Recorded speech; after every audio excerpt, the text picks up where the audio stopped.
با سلام خدمت بینندگان تلویزیون نگام از سری گفتگوهای سایت نگام در خدمت جناب آقای مسعود مؤیدی، مسئول کمیته اجرایی سرای قلم و عضو جبهه آزادی و فعال سیاسی اصلاح طلب هستیم. ضمن عرض خیر مقدم خدمت شما به عنوان سوال اول، به نظر شما با توجه به اتمام انتخابات و وعده ها و شعارهای انتخاباتی آقای روحانی به خصوص در خصوص رفع حصر و مطالباتی که اکثریت مردم داشتن و مسائلی که بین سران قوا و گفتگوهایی که بین آقای لاریجانی و آقای روحانی پیش اومده و رئیس قوه قضاییه رئیس جمهور رو هیچ کاره در مسئله حصر میدونه و مسائل رو مرتبط با شورای امنیت و نهایتاً قوه قضاییه ربط میده، این تقابل و اتفاقاتی که شاهدش هستیم به نظرتون چقدر میتونه روی این تحقق شعارها و وعده‌های انتخاباتی در دور دوم دولت آقای روحانی تاثیرگذار باشه و به صورت کلی فکر میکنید تا چه میزان این شعارها و مطالبات مردم تحقق پیدا میکنه؟ سلام عرض خدمت شما و بیننده عزیزی که تلویزیون نگام رو نگاه میکنن. عرضم به حضور یک موضوعی وجود داره و اون هم اینه که تمام اینها تحقق پیدا میکنه مبنی بر اینکه یک مرد این وسط باشه. یعنی اگر آقای روحانی قلباً بخواد و مردانه وایسه وسط، مطمئن باشید که هیچ کدوم از این مواردی که فرمودین مهم نیست، قطعاً انجام میشه. اما ببینید 4 سال پیش آقای روحانی اومد مطرح کرد که من بودم که رفع حصر رو در مورد آقای منتظری انجام دادم و با استناد به اون موضوع میخواستش بگه که یعنی من میتونم رفع حصر در مورد آقای موسوی، آقای کروبی و خانم رهنورد رو هم انجام بدم. ولی خب توی این 4 سال هیچ اتفاقی نیفتاد. البته من گله رو از ایشون ندارم، گله رو از مردمی دارم که احساسی عمل میکنن تا روز انتخابات و از فردای انتخابات همه چیز رو فراموش کنن، در صورتی که اگر نبود همه چیز میتونه انجام بشه. در هر صورت ایشون توی وعده‌های انتخاباتی این دورش برگشت گفتش که ما 29 اردیبهشت در پای صندوق‌های رای رفع حصر میکنیم. ببینید مردم این کار رو انجام دادن، یعنی الوعده وفا کردن و در 29 اردیبهشت اون جمعیتی اومد که در هر صورت همه دیدیم و زبان زد شد و امروز آقای روحانی در هر صورت یک عقبه 25 میلیونی با خودش داره و باز هم با توجه به اون عقبه میتونه، البته ایشون هم میتونه مثل آقای خاتمی برخورد بکنه و من اسمش رو میذارم خیانت به اون رأی رو انجام بده و در نهایت هیچ کاری هم نکنه. ولی اگر نه به اون عقبه اقتدا بکنه، قطع به یقین میتونه این کار رو انجام بده. رئیس جمهور جایگاهی که داره بالاتر از تمام این حضراتی هستش که در این روزها مطالبی رو عنوان کردن که همه ما شنیدیم. بستگی داره که خودش چقدر بخواد.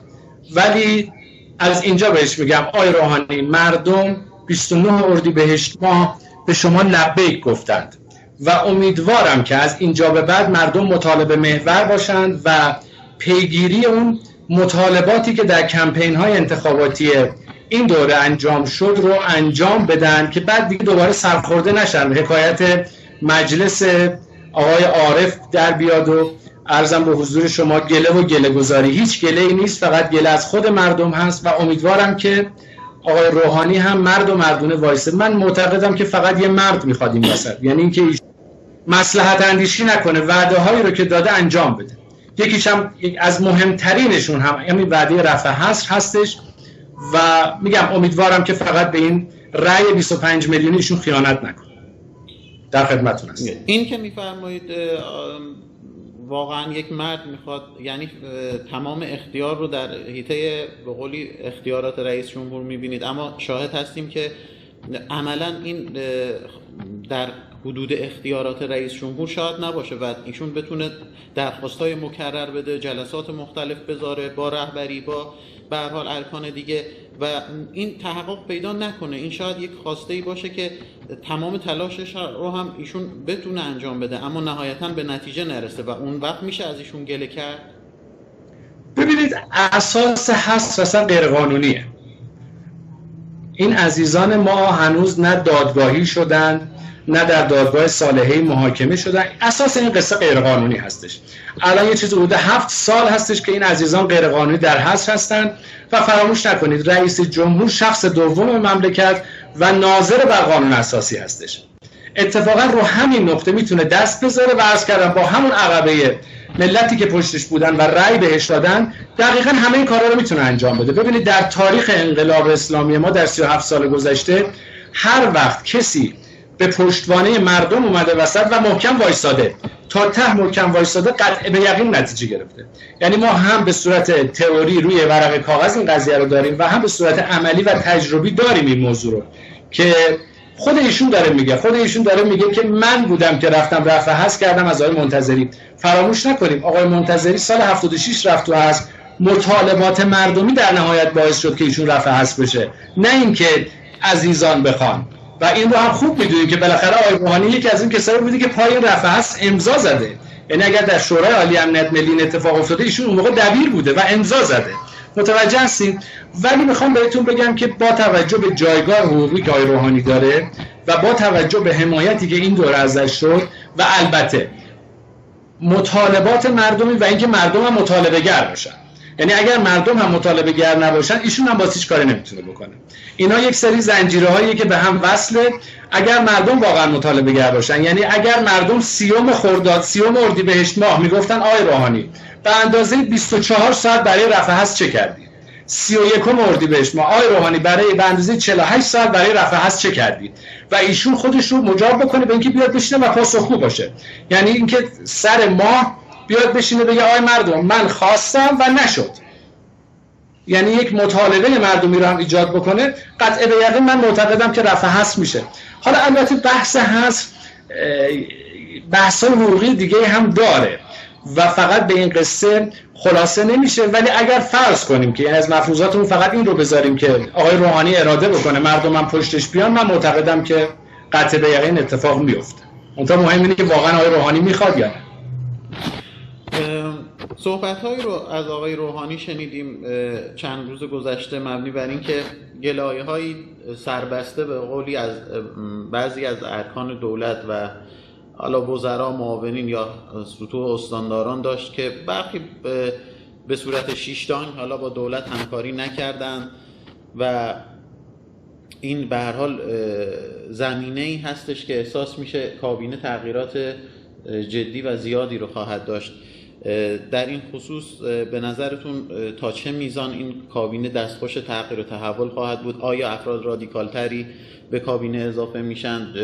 دوستان اصلاح طلب و اصلاح طلبانی که به قولی حالا حاکمیت باهاشون مشکلات زیادی داره میتونن وارد این کابینه بشن؟ زنان فعال اصلاح طلب و اینکه اگر این اتفاق هم بیفته به نظرتون این مجلس تا چه میزان میتونه به این اعضای جدید رأی اعتماد بده در خصوص تغییرات کابینه؟ ممنون میشم توضیح بفرمایید.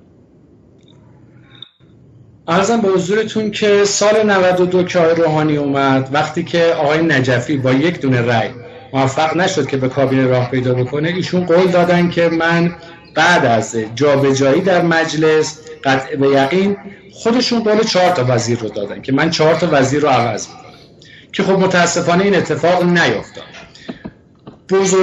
یکی از بزرگترین عرضم به حضورتون که مسائلی که آقای روحانی تحت شعاعش بود بحث کابینه‌اش بود. کابینه بسیار پرحاشیه‌ای داشت، کابینه امنیتی داشت، کابینه مسنی داشت، تا جایی که توی مجلس براشون دست هم گرفتن که گفتن مثلا آقای نعمتزاده رو ما باید با سرم بیاریم و ببریمش. یه همچین صحبتی در روز رأی اعتماد. ولی فراموش نکنیم بالاخره ایشون انتخاب کرده بود. حالا ما داریم در جایی که میگن یه سری از وزرا تحت اختیار ایشون نیست، ولی غالب وزرایی بودند که مثلا در مورد وزیر کار که دیگه کسی نمیخواست نظر بده. آقای ربیعی یکی از ضعف‌های کابینه ایشون بود و اتفاقا همین آقای ربیعی هستش که یکی از کسانی است که ایشون ازش دلگیره و میگه که اینها شاید یه جورای خون به دل من کردن تو این ایام. یا آقای طیب نیا، فرق نمیکنه. استانداران و فرمانداران هم قاطبه‌شون عوض نشد. از زمان آقای احمدی نژاد اینا بودن. لذا حرجی به اونها نیست. من معتقدم که آقای روحانی محکوم به اینکه این کابینه رو تغییرش بده، محکوم به این که این کابینه خیلی عوض بشه افرادی که توش هستش. در هر صورت ببینید ایشون اومد منشور حقوق شهروندی که این خودش جای بحث داره، وقتی که میخواست رونمایی بکنه با کی ازش رونمایی کرد؟ با آقای پور محمدی. آقای پور محمدی منشور حقوق شهروندی اصلا در مخیله انسان نمیگنجه که شما با یه همچین شخصیتی بیایید و رونمایی از حقوق شهروندی بکنید، مضافاً بر اینکه ایشون بیاد و بشه مثلا وزیر دادگستری. عرضم به حضورتون من اینجا یه پرانتزی هم باز بکنم. ما الان یه چیزی حدود 70% قانون اساسیمون یا معطل هستش یا تعطیله، به کل تعطیله. و تو جایگاهی که اصلا هنوز قانون اساسی به صورت کامل اجرا نمیشه، منشور حقوق شهروندی هم خودش اصلا شبیه یک طنزه و اون هم در جایگاهی که بسیاری از کارشناسان برگردن بگن که این منشور اصلا 2 پله بالاتر از حقوق بشر هم است، یعنی تا حتی مشاوره افراد رو هم رفته در موردش فکر کرده. اما رونمایی از همین منشور با یه شخصیتی مثلا مثل آقای پور محمدی، وجود آقای نعمتزاده که بالاخره از هرمن الشمس که ایشون در بحث رانت‌های اقتصادی و مفاسد اقتصادی کجا قرار داره، اخوی خودشون آقای فریدون امروز یکی از ضعف‌های بزرگ دولت این دورهشون هستش. من معتقد هستم که ایشون اتفاقاً جزء اون مواردی هستش که عرض میکنم محکوم هستش که این کار رو انجام بده. البته از 1 سال قبل بسیاری از دوستان بودند که گفتن آقای روحانی در این دوره از انتخابات دیگه جوابتون رو نمیده، آقایون اصلاح طلب، به خاطر اینکه 4 سال دیگه اصلا نیازی نداره به رأی شما، بیایید و یک میثاقنامه ازش بگیرید، تو هر وزارتخونه حداقل تا 4 تا وزیر رو براش مشخص بکنید که ایشون بدونه باید چیکار بکنه و اینکه این رأی که داره بهش میدن از کجا داره میاد و خودش رو وامدار بدونه. متاسفانه این اتفاق نیفتاد. حالا امیدواریم که آقای روحانی این کار رو انجام بده. آقای روحانی اگر بخواد اون جایگاه رو داشته باشه، یک از مواردش عرض کردم اینه که این کابینه تغییر پیدا بکنه و بازم میگم گله از اون استاندارا و فرماندارا هم نیستش. ایشون خیلی راحت میتونست اینا رو تغییر بده ولی تغییر نداد.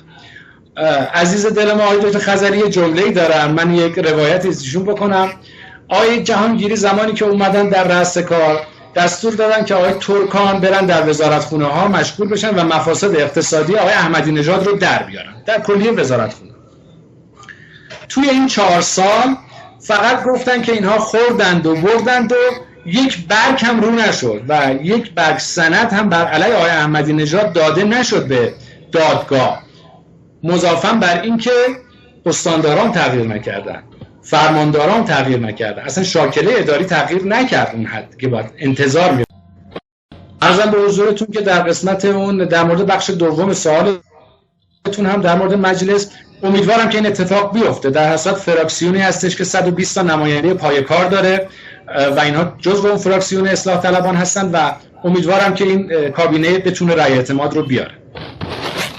مسعود مؤیدی مسئول کمیته اجرایی سرای قلم و عضو جبهه آزادی و فعال سیاسی اصلاح طلب با ما همراه بودن از تهران. سپاسگزارم از حضور شما.